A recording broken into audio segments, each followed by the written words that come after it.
Taamal paikneb Kuressaare linn oma kõige tuntuma maamärgi Kuressaare piiskopilinnusega. Mida kõike pidid need vanad piiskopilinnuse müürid nägema? Arreteerimised, küüditamised, massimõrvad, põletamised, sundmobiliseerimised. Vähe sellest, Kuressaare piiskopilinnus sai ka ise massimõrva toimumise kohaks. Okupatsioonivõimud on olnud altid ka Kuressaare linna ümber nimetama.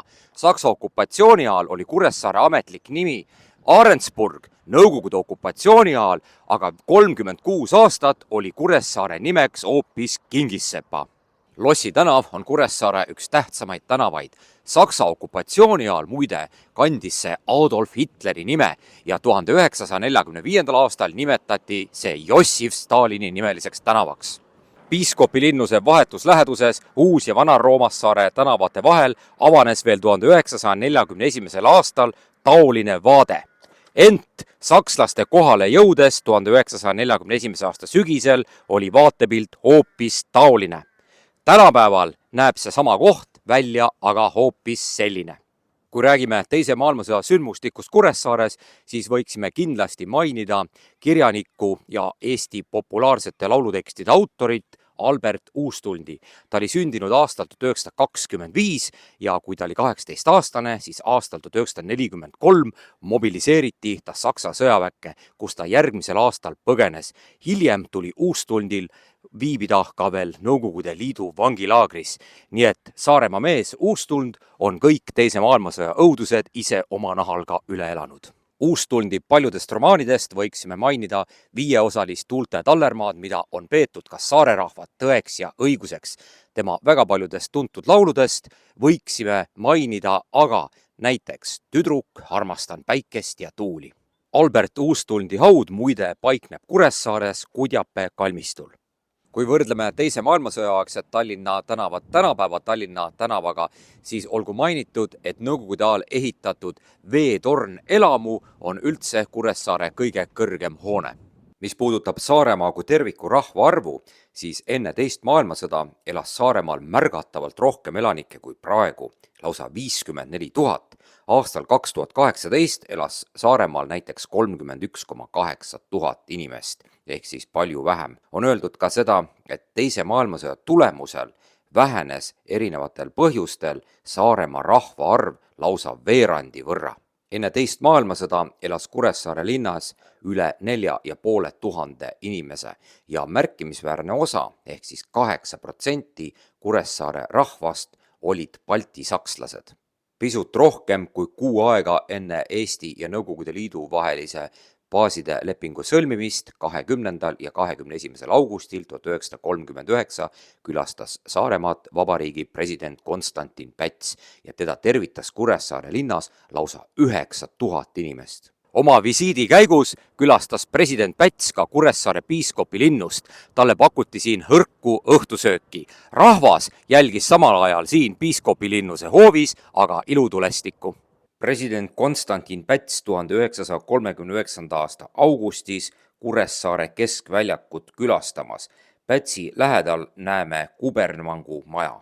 Siin pildil on näha Kuressaare keskväljak ehk Turu plats aastalt 1900. Koht on selgelt äratuntav. Eristame siin Kaalukoda ehk Vaekoda ja Kuberneri maja. Kuressaare kesklinnas Tallinna tänav 9 paikneb endine Kubermangu ehk Kuberneri maja. Tallinna 11 hoone on endine Aadliklubi hoone.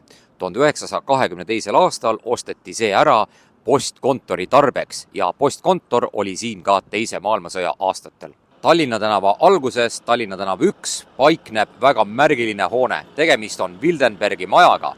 Teise maailmasõja alguses paiknes siin Kuressaare linnavalitsus. Lossi tänava alguses paikneb Kuressaare üks legendaarsemaid hooneid. Tegemist on endise rüütelkonna ehk mõisnike majaga. Endises rüütelkonna majas tegutses Eesti Vabariigi aastatel Saaremaa maavalitsus. 20. sajandi algupoolel nägi rüütelkonna maja ehk mõisnike maja välja taoline. Oleme oma kaameraga jõudnud ajaloolisse Kaarma maalinna.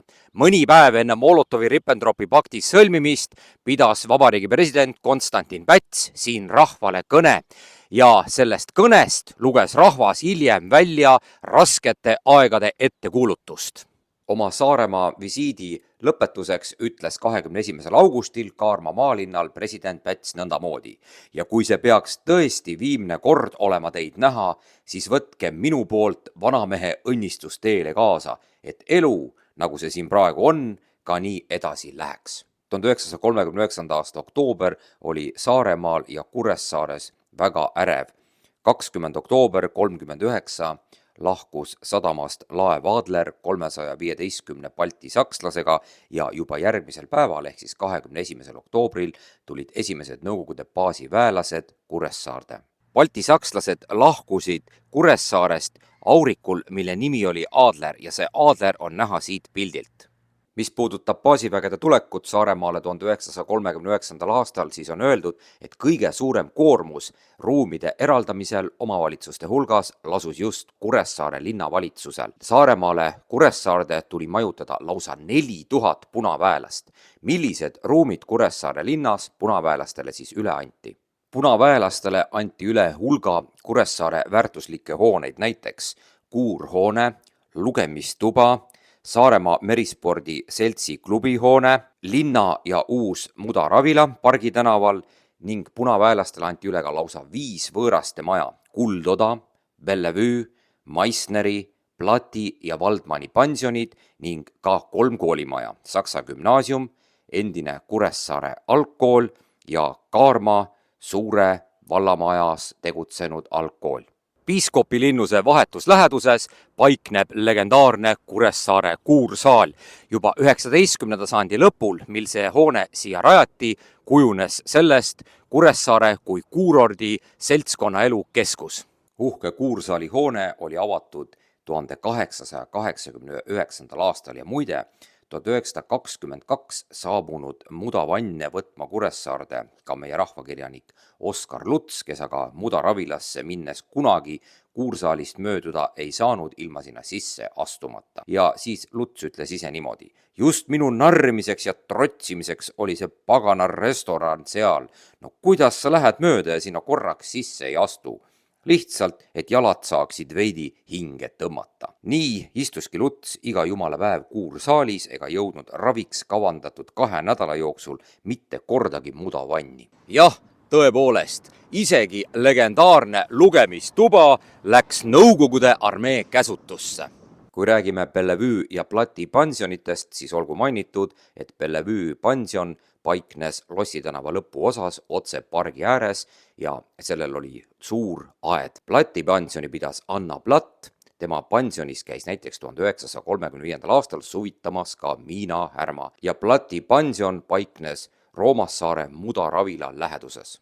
Lossi tänava selles piirkonnas paiknes ammustel aegadel parkhotell. Hiljem tunti seda Eesti Vabariigi ajal Saaremaa Merispordi Seltsi klubi nime all. Lossi tänav 11 hoones paiknes Teise maailmasõja alguses võõrastemaja nimega Kuldoda. Ka see hoone läks Nõukogude sõjaväelaste käsutusse. Kuressaare linnapargi kõrval Pargi tänav 4 paikneb ajalooline niinimetatud Waldmanni pensionaat. Tegelikult see maja on algse koopia. Tänapäeva lasteaia 8 hoones paikneb legendaarne omaaegne pensionaat, niinimetatud Meissneri pensionaat. Linna Mudaravila Pargi tänaval nägi välja taoline. Linna Mudaravila kõrval olnud uus Mudaravila, mis avati 1883, nägi välja selline. Muide, siin uues Mudaravilas on ravil viibinud aasta enne oma surma ka Liidia Koidula. Jah, tõepoolest uskumatu lugu. Kuressaare mõlemad Pargi tänava Mudaravilad Nõukogude armee käsutuses. Kuressaare linnas läks Nõukogude sõjaväelaste kätte nii palju elamispinda, et on öeldud niimoodi. Jaanuaris 1941 kuulus Nõukogude Liidu mundrikandjatele ja nende perekondadele lausa pool Kuressaare elamispinnast. Kuidas Eesti rahvas ja Nõukogude baasiväelased Kuressaares koos elasid, on räägitud seda, et enamasti käis poodides baasivägede naispere.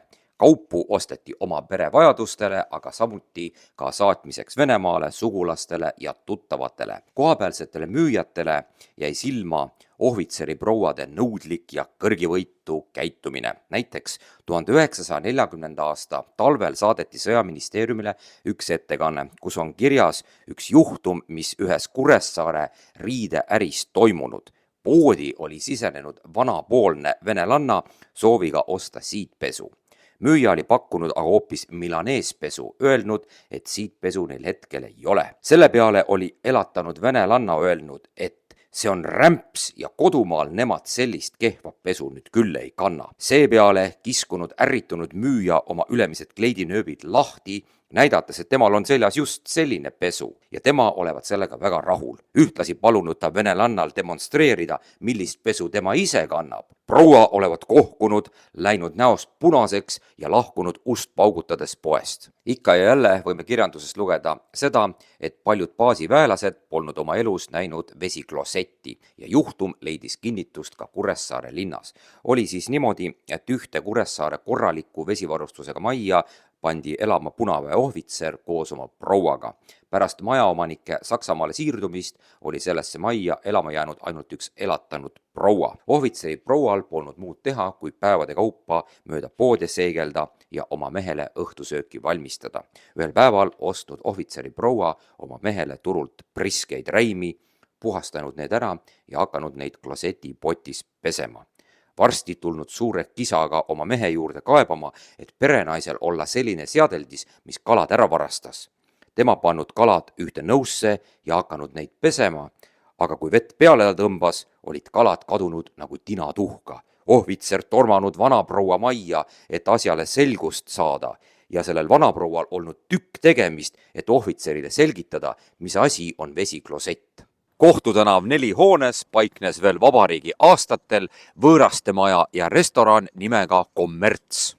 Kuidas Kuressaare linna rahvas elas koos Nõukogude baasivägedega sellel perioodil, kui Eesti oli veel iseseisev.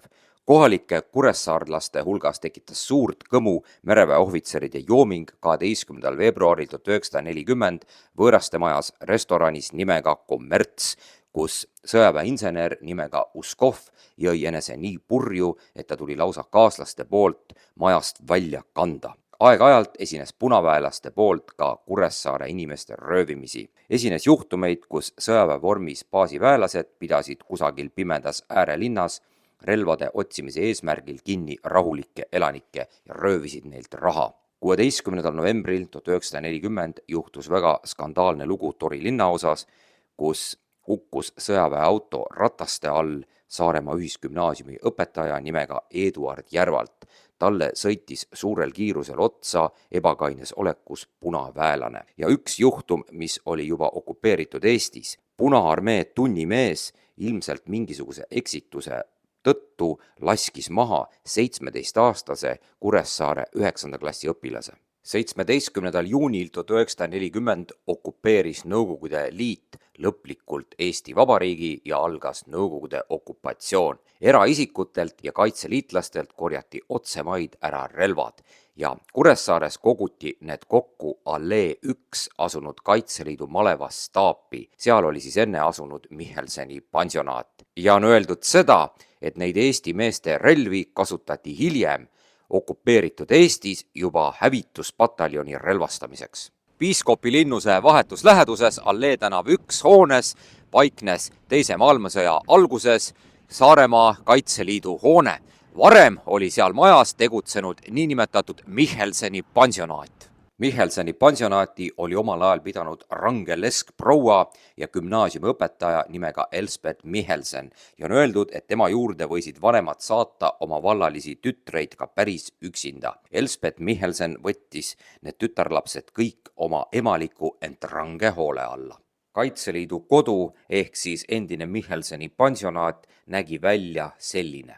20. juunil 1940 nõudsid Nõukogude okupatsiooniväed, et Kaitseliidu endise maleva hoone tuleb anda neile üle ja see teostatigi 22. juunil. Pärast seda, kui Nõukogude väed olid Eesti okupeerinud, siis oli Kuressaare linnas olukord väga pingeline, seal patrullisid pidevalt punaväelaste salgad. Kuressaare linnapark sai 1940. aasta suvel niinimetatud revolutsiooni sündmustega otseselt seotuks. Nii kui Tallinnas oli ametisse seatud doktor Johannes Vares-Barbaruse valitsus, siis 22. juunil 1940 korraldati ka Kuressaares rongkäik, see oli siis mõeldud toetuseks Vares-Barbaruse valitsusele. Rongkäik algas Kuressaare Raekoja eest ja siirdus linnaparki ja hiljem siirdus see rongkäik tagasi Raekoja juurde. Nii Raekoja ees kui ka linnapargis peeti kõnesid ja on öeldud seda, et osavõtjaid oli küll väga vähe, kõigest mõnikümmend, palju rohkem oli uudishimulikke pealtvaatajaid. Kuressaare keskväljakul paikneb Kuressaare üks väärikamaid ja eakamaid hooneid üldse. Tegemist on Rootsi ajast pärineva Raekojaga. Kuressaare linnapargi üks sümboleid on 1922. aastal avatud kõlakoda. Vabariigi lõpuaastatel rajati kõlakoja ja kuursaali vahele veel ka purskkaev. Muide, omal ajal, kui siia Kuressaare linnaparki rajati, siis satuti vanale surnuaiale ja omaaegse surnuaia meenutamiseks on 1861. aastal linnaparki püstitatud ka vastav mälestusmärk. Teise maailmasõja ajaks oli kõlakoja ja kuursaali juures paiknenud muusikakohvik nimega Tivoli juba hävinenud. See lammutati 1920. aastate keskel ja ta paiknes selles piirkonnas. Muide, rahva seas kutsuti Tivolit millegipärast hoopis ahvikastiks. Pärast Eesti okupeerimist algas suhteliselt ruttu Eesti Vabariigi ajal juhtivatel kohtadel olnud isikute tagakiusamine, ehk siis nende isikute, kes olid tegevad olnud Kuressaare linna valitsemisel, samuti kaitseliitlased, politseinikud ja need isikud, kes olid kuulunud Konstantin Pätsi erakonda Isamaa liitu. Algasid arreteerimised ja inimeste ärakadumine. 8. juulil 1940 vallandati Saare maavanem Hendrik Otstavel, sunniti lahkuma ka Kuressaare toonane linnapea Johannes Behrens ja tema asemel seati kohalik pahempoolne tegelane nimega Herman Sannik. Olgu öeldud ka seda, et siseasjade rahvakomissariaadi ehk NKVD kohalikuks ülemaks määrati mitu aastat kinni istunud kommunist Vassili Riis. Juba 1940. aasta juulis algasid rohked arreteerimised ja võib mainida seda, et kommunistid võtsid kättemaksuks esimesena kinni 1919. aasta Saaremaa mässu maha surunud Saaremaa mehed nimedega Karl Tamm, Vassili Kask ja Vahur Valvas. Ja 1941. aasta kevadeks ehk enne juuni küüditamist oli olukord Saaremaal ja Kuressaares üldse selline, et olulisem ja kommunistide arvates hädaohtlikum osa ühiskonnast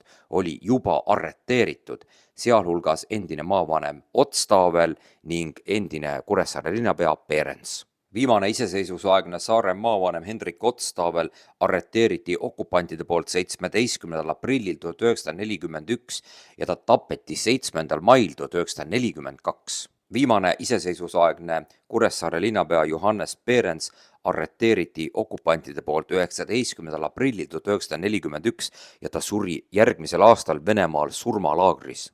1940. aasta suvel sai kompartei kohalikuks juhiks 16 aastat kinni istunud Aleksander Mui.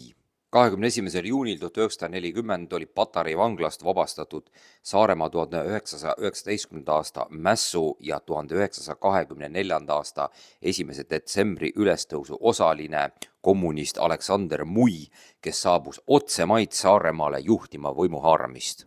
Okupatsioonipäevil määrati Saaremaa miilitsa ülemaks kommunist ja endine turulihunik Johann Mets või ka Johannes Mets. Kaadris paikneb Tallinna tänaval hoone, mida tuntakse Paadla koja nime all. 1940. aastal kommunistid selle natsionaliseerisid. 30. aastate algupoolel oli olnud siin ka Kaitseliit.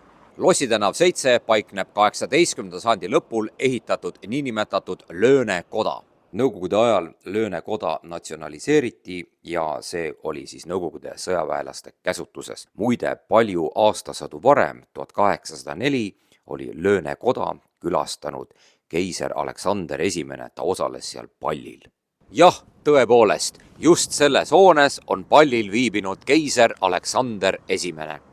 juba 1940. aasta augustis nimetati senine Lossi ja Pargi tänav ümber kommunist Viktor Kingissepa nimeliseks tänavaks.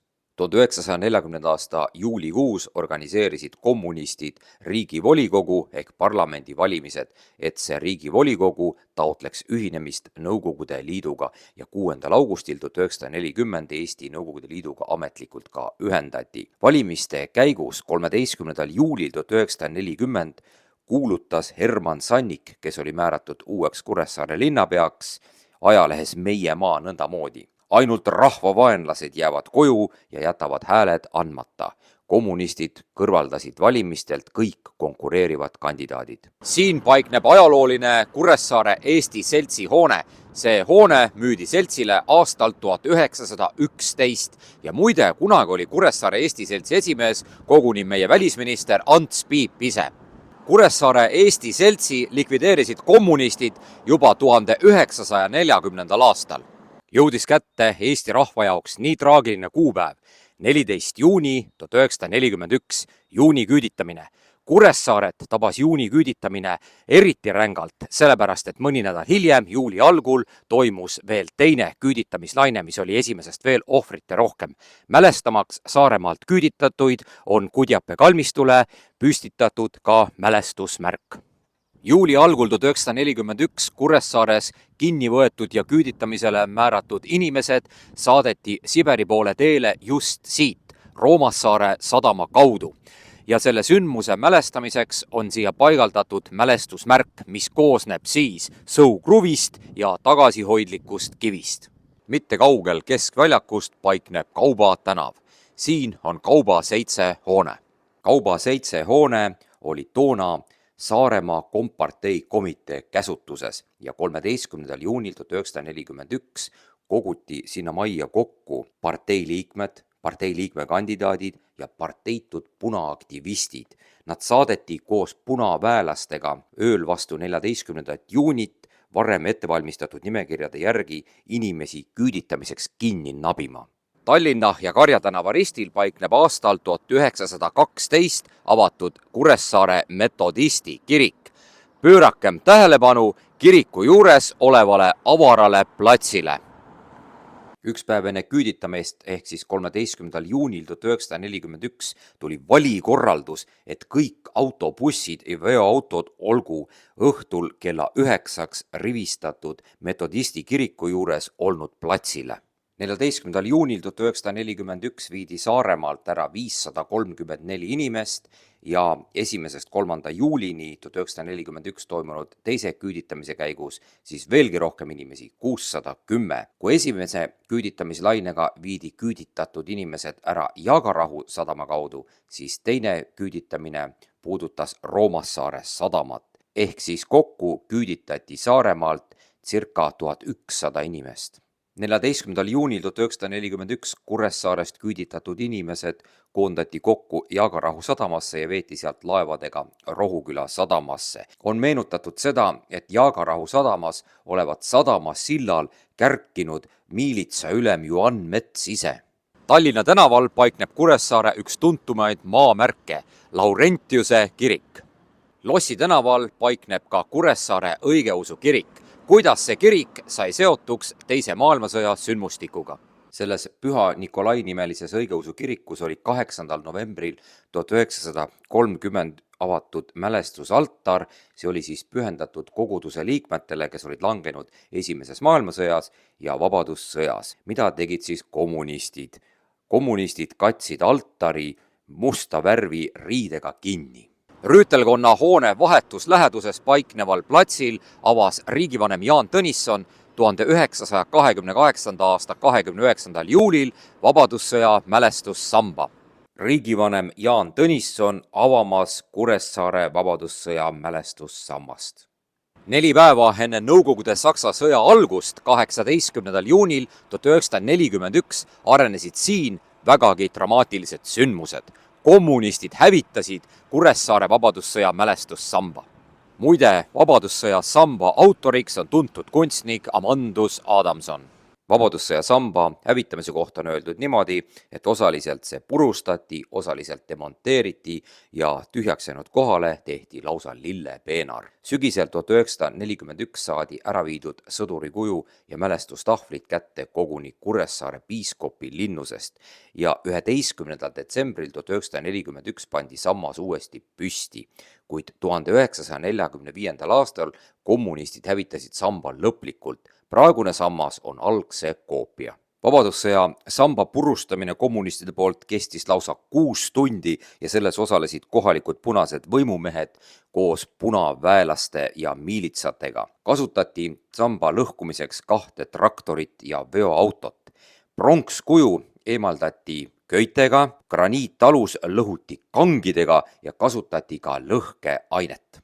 22. juuni 1941 varahommikul kell 3.15 ründab Suur-Saksamaa kantsler Adolf Hitler jõuliste löökidega stalinistlikku Nõukogude Liitu.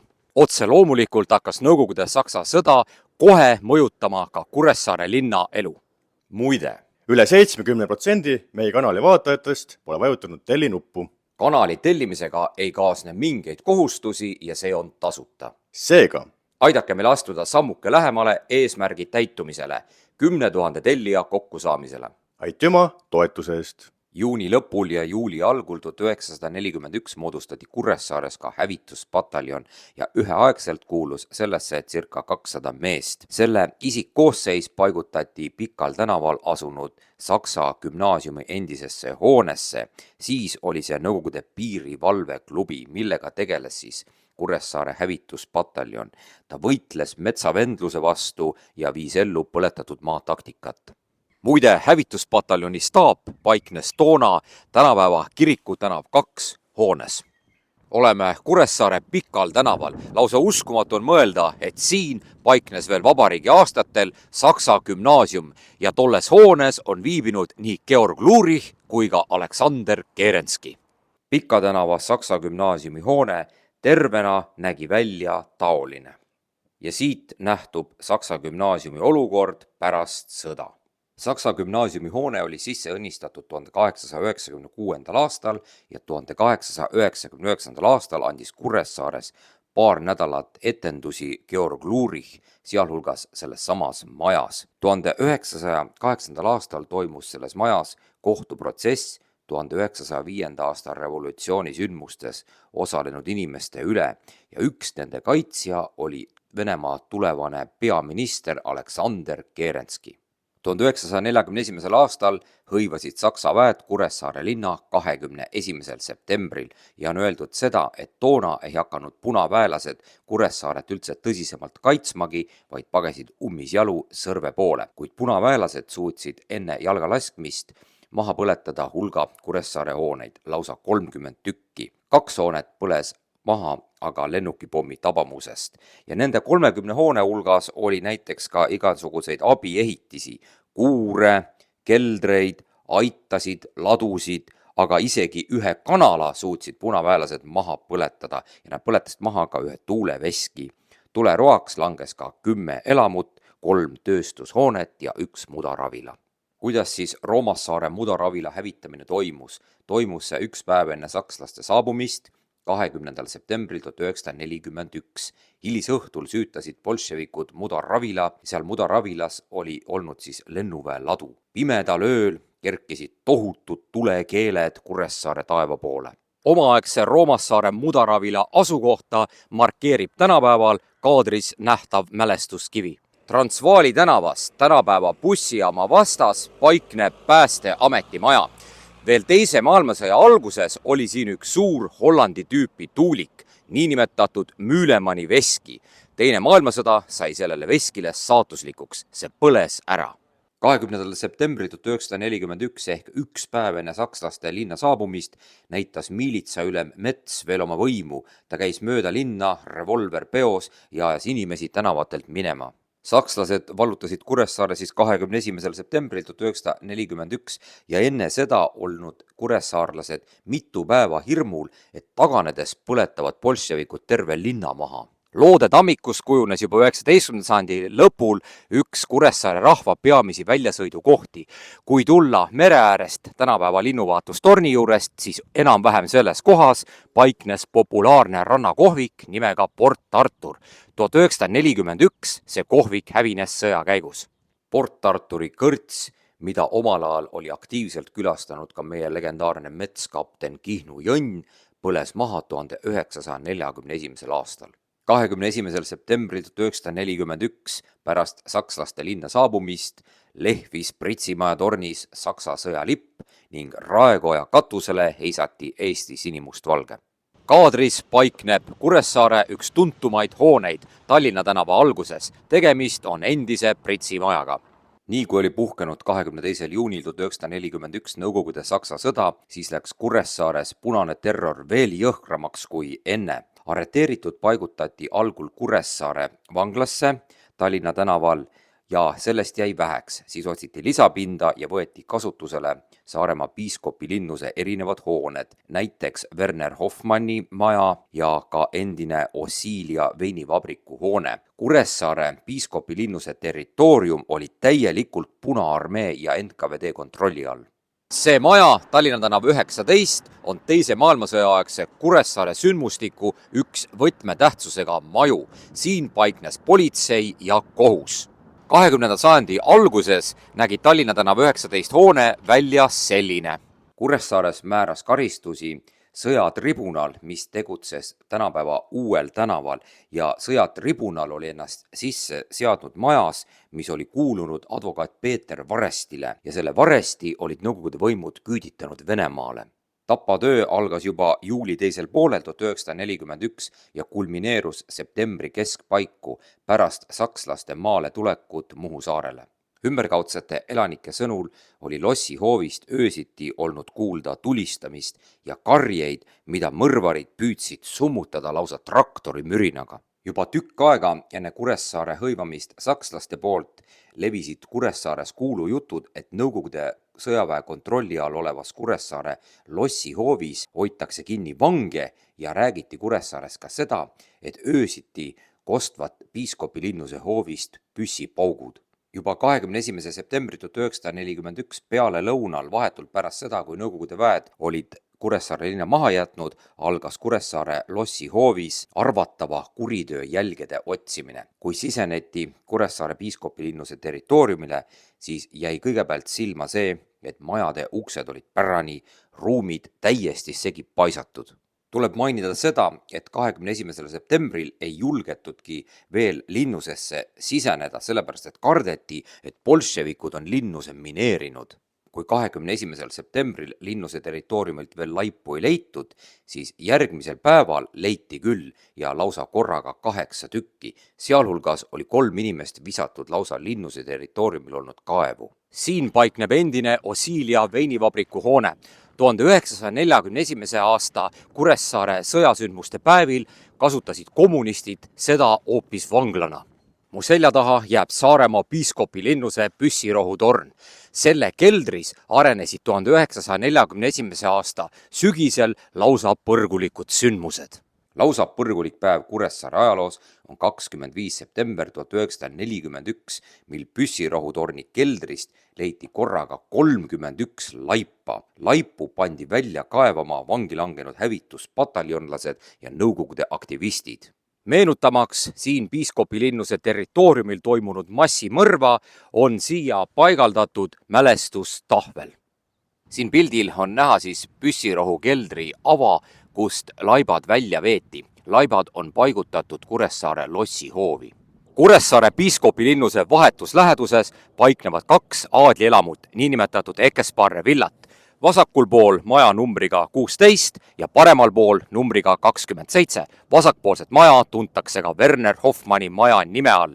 Ei jätnud 1941. aasta põrgulik sõjasuvi puudutamata ka neid 2 maja. Ekesparre villa oli tuntud 1920. aastate algul kui niinimetatud Siuru maja. Siuru kirjandusrühmituse liikmed käisid seal suvitamas. seal käisid nii August Kailit, Henrik Visnapuu kui ka isegi Marie Under. 1930–40 ehk siis Eesti Vabariigi ajal pidas seal pansionaati Elisabeth Pohl. 1940. aastal see natsionaliseeriti ja anti NKVD käsutusse. Kuressaare rahvas ehmus, kui 29. septembril 1941 leiti toonase komsomolikomitee hoonest ehk siis doktor Werner Hoffmanni maja keldrist korraga lausa 29 laipa. Kas oskas Saksamaale siirdunud doktor Werner Hoffmann isegi oma kõige hirmsamates õudusunenägudes ette kujutada, mis siin tema majas toimuma hakkab? Apokalüptilised sündmused Kuressaare linnas muudkui jätkusid. 29. septembril leiti üks mõrvatu üksikhauast koguni siitsamast lähedalt, endise pargivaksali juurest. Selle kõigega jubedad sündmused Kuressaare linnas aga ei piirdunud. 30. septembril 1941 kaevati Hoffmanni maja vastas olnud Ekesparre villa hoovist lahti 5 laibaga ühisaud ja üks mõrvatu leiti sama maja puukuurist. 1942. aasta kevadel ja suvel avastati ka Kudjape kalmistult Nõukogude terroriohvreid, kokku siis 15.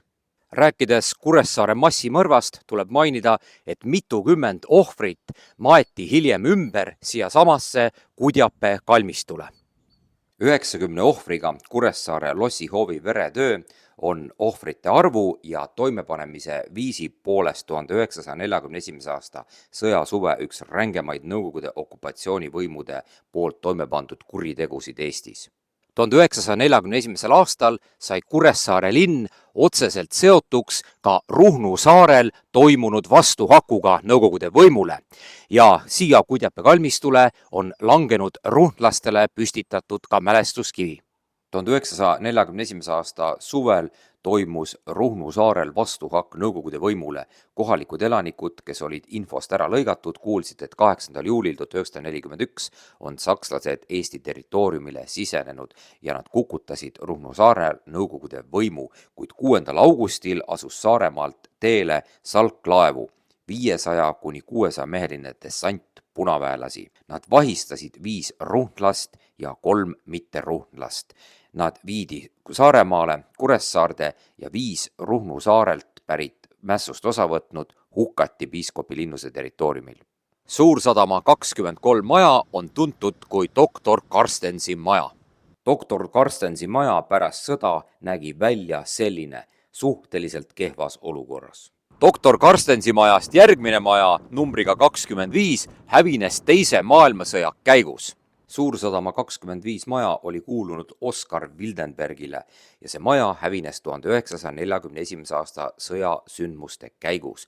Ja muide, kui 1939. aastal augustikuus külastas Kuressaaret Konstantin Päts, siis ta ööbis just seal Wildenbergi majas.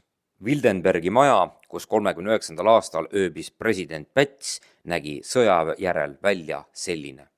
Kuressaare linnaga on seotud mitmeid perekond Wildenbergile kuulunud hooneid, nagu tänases videos on juba juttu olnud. Siin Kudjape kalmistul paikneb perekond Wildenbergide auks püstitatud kabel. Saksa okupatsiooni ajal paiknes Kuressaare raekojas Saksa komandantuur. Oleme jõudnud Eesti ühte legendaarsemasse tammikusse, loode tammikusse. 41. aasta lõpukuudel arenesid siin lausa verd tarretavad sündmused. Siin loode tammikus hukati neid, keda süüdistati koostöös Nõukogude okupatsioonivõimudega. Kaitseliidu Saaremaa maleva Kuressaare malevkonna viimane pealik Mihhail Mikk asus kommunistidega koostööle ja hakkas hiljem 1941. aastal lausa hävituspataljoni formeerima. Hiljem ta tabati ja tapeti. Saaremaa kommunistide liidri Aleksander Mui peidik Saaremaal avastati Saksa okupatsioonipäevil 26. oktoobril 1941, mil Muil tekkis äge tulevahetus nendega, kes teda kinni võtta soovisid. Mui tulistas vastu, kui ta lasti kohapeal olevat talulakas maha. 1942. aasta jaanuaris šokeeris Saaremaa avalikkust see, et 18. jaanuar oli Kaarma kandis avastatud endise miilitsaülema Metsa peidupaik ja Metsal tekkis äge tulevahetus politsei ja omakaitsemeestega. Mets sai surmavalt haavata. kuidas toimus Kuressaare hõivamine sakslaste käest 1944. aasta sügisel.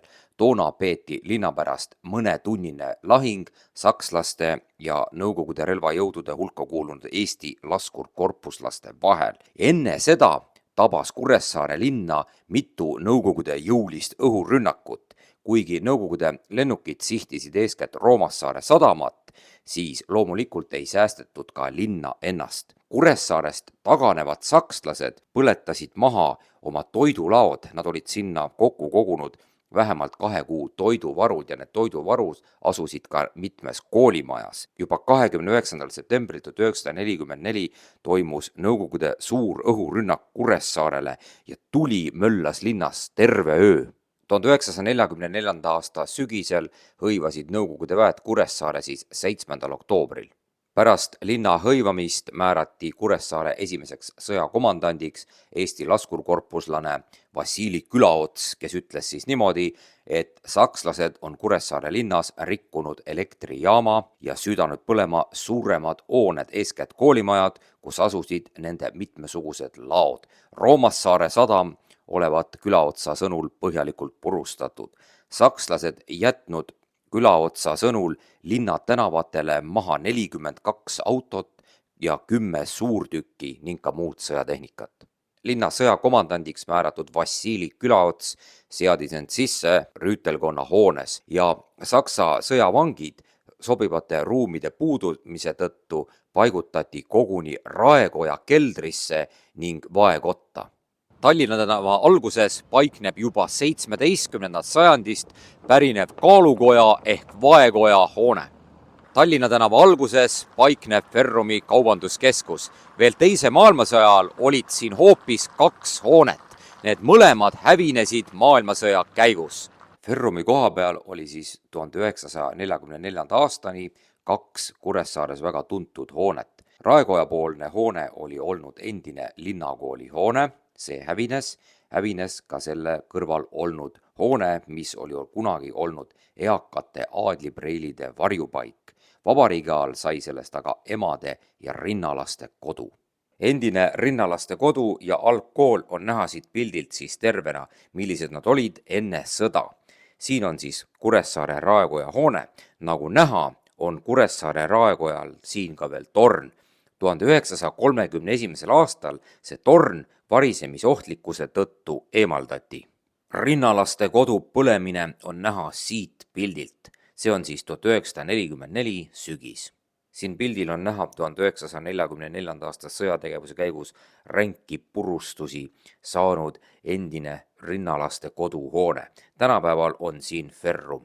Siin on näha Tallinna tänaval paiknev Pritsi maja ja siin on siis praeguse Ferrumi kohal asunud linnakooli varemed. Nõukogude ajal rajati nende 2 hävinenud hoone asemel siis väljak, kuhu püstitati 1963. aastal mälestusmärk Saaremaa 1919. aasta mässus osalenud meestele. Ferrumi kaubanduskeskuse ala nägi siis Nõukogude ajal väljas selline. Siin ongi näha monument 1919. aasta Saaremaa mässu osalejatele. Siin pildil on näha siis 1944. aasta sõja käigus purustusi saanud Kuressaare politsei- ja vangimaja olukord. Kohtumaja kõrval Tallinna tänav 17 paikneb 1950. aastatel ehitatud korterelamu. Veel teise maailmasõja ajal oli siin hoopis teine hoone. See hävines sõja käigus ja Saksa okupatsiooni ajal oli seal hoones Saksa Gestapo. See maja, kus paiknes Saksa okupatsiooni ajal Gestapo, on siis varemetes selline. Üle Põduste jõe on ehitatud juba ammustel aegadel niinimetatud suur sild. Ei jätnud teine maailmasõda puudutamata ka seda legendaarset silda. Vanadel aegadel nägi suur sild välja taoline. Nagu näha, on see koht selgelt äratuntav tänapäevani. Siin pildil on näha siis Suursilla olukord 1944. aasta sõjasündmuste järel.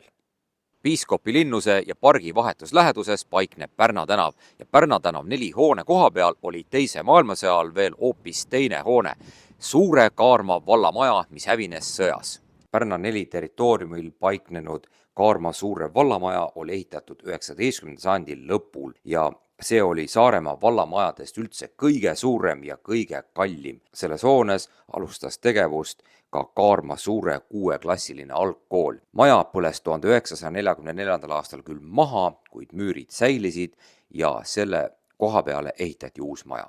Siit pildilt ilmneb hästi, millises kohutavas olukorras oli Kaarma suure vallamaja 44. aasta sõjapurustuste järel. Pikk tänav on ilmselt Kuressaare üldse kõige vanem tänav.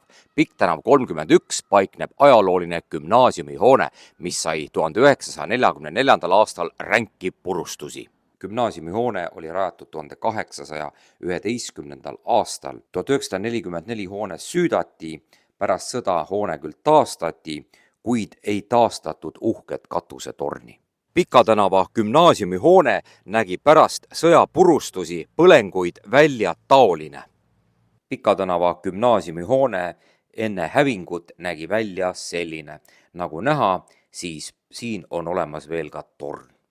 Kuressaare linnapargi lähedal algab Tolli tänav.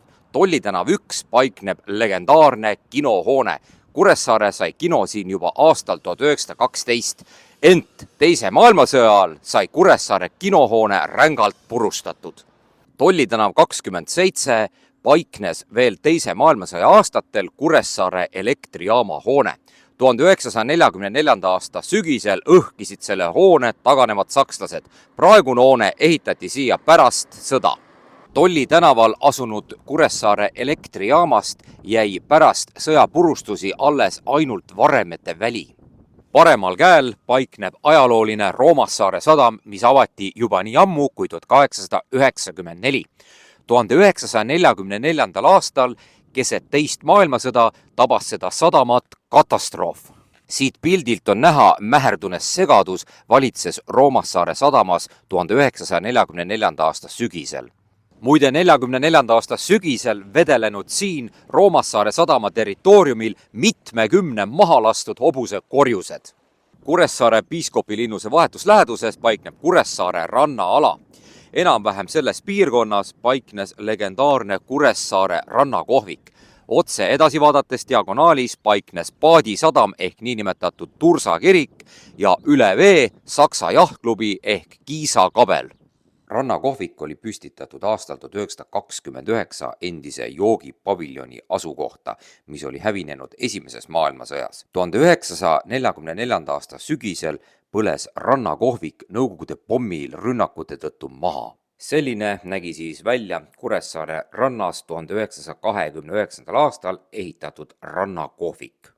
Paadi sadam ehk rahvasuus Tursa kirik oli rajatud 1892. aastal ja aastal 1925 remonditi hoonet põhjalikult, ta sai teravadipulise torni ja sealt tuligi nimi Tursa kirik. Tursa kirik hävines 1944. aasta sõjamöllu käigus. Muide, kalamehed tõid Tursa kiriku juurest Loode tammikus olnud Port Arturisse kliente paatidega ka üle mere. Siin pildil on näha siis Tursa kirik ja rannakohvik, orientiiriks siis piiskopilinnuse asukoht. Enam-vähem praeguse Kuressaare jahtklubi territooriumil paiknes teise maailmasõja aastatel Saksa jahtklubi ehk niinimetatud Kiisa kabel.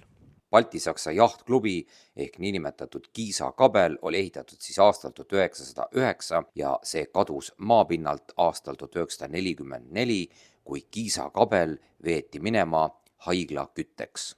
Jah, tõepoolest, Kiisa kabel 44. aasta sügisel haigla kütteks. Saksa jahtklubi ehk Kiisa kabel nägi siis välja taoline.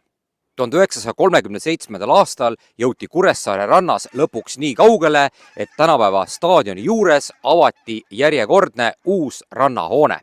See rannahoone hävines 1944. aasta sõjamöllu käigus, kuid rannahoone juures olnud päikesekell on tänapäevani osaliselt säilinud. Tänapäeva Kuressaare staadioni taga asunud rannahoone, mis avati 1937. aastal, nägi tervena välja selline. Kuressaares Kudjape kalmistul paikneb Saksa sõjaväekalmistu ja siia on maetud 674 Saksa armees langenud sõjameest. muide, Saksa sõjaväekalmistu kõrval paikneb Nõukogude sõdurite viimne puhkepaik. Olgu mainitud seda, et pärast Saaremaa langemist Nõukogude okupatsioonivõimu alla tehti sealne Saksa sõjaväekalmistu uute võimurite käsul maatasa. Kui räägime Teise maailmasõja sündmustikust Kuressaares, siis tuleb mainida, et Kuressaare piiskopi linnuse vahetusse lähedusse paigaldati Nõukogude ajal niinimetatud fašismi ohvrite mälestusmärk. Nii palju siis Teise maailmasõja aegsetest sündmustest Kuressaare linnas.